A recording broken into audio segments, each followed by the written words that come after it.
players that everybody in the league looks up to and respects. How have those conversations been going as of late? Any movement towards what you as player collective want to see? Yeah, so they did give us another proposal. The needle has moved a little bit, not as much as we would have hoped up to this point. And so sometimes it kind of feels like we're in scramble mode a little bit because you stars are playing it unrivaled and nobody's watching. Y'all not looking at the fact that when one player, Caitlin Clark, got injured last year, all of y'all's ratings tanked by more than 50%. It's true that certain nationally televised games featuring Caitlin Clark drew significantly higher ratings than games she did not play in. There were noticeable drops when she was injured or off the schedule in marquee windows. That indicates star-driven viewership, something every major sports league experiences. The NBA sees it when LeBron sits. The NFL sees it when top quarterbacks are out.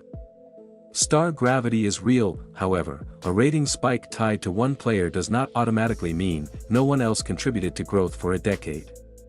Maintaining a league through unprofitable years, securing broadcast partners, building franchise infrastructure, and sustaining fan communities are forms of growth, just slower, incremental ones. Without that infrastructure, a breakout star would have nowhere to land. The business analogy about demanding a raise based on a new hire's performance is rhetorically clean but structurally imperfect.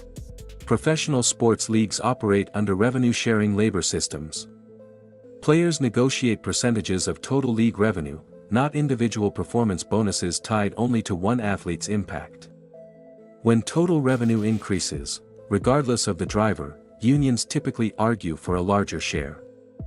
That's how collective bargaining works in every major league. Now, on the 50-50 split conversation, in leagues like the NBA, players receive roughly half of basketball-related income because the overall revenue pie is massive and stable.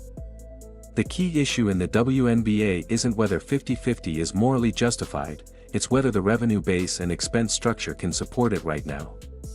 If projections show heavy losses under certain models, owners will resist. That's financial modeling, not ego. The idea that players are panicking before a bubble bursts assumes short-term thinking. In reality, unions often push hardest when revenue is rising because leverage is strongest during growth cycles.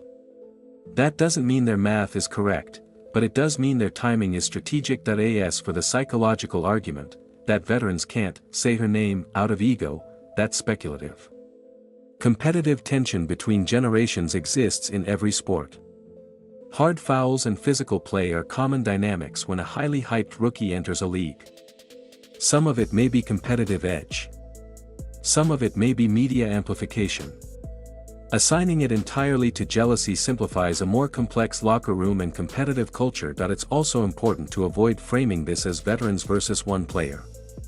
Sustainable leagues rarely thrive on a single star alone.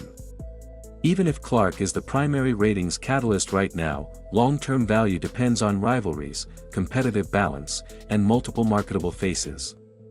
Owners know that. Broadcasters know that.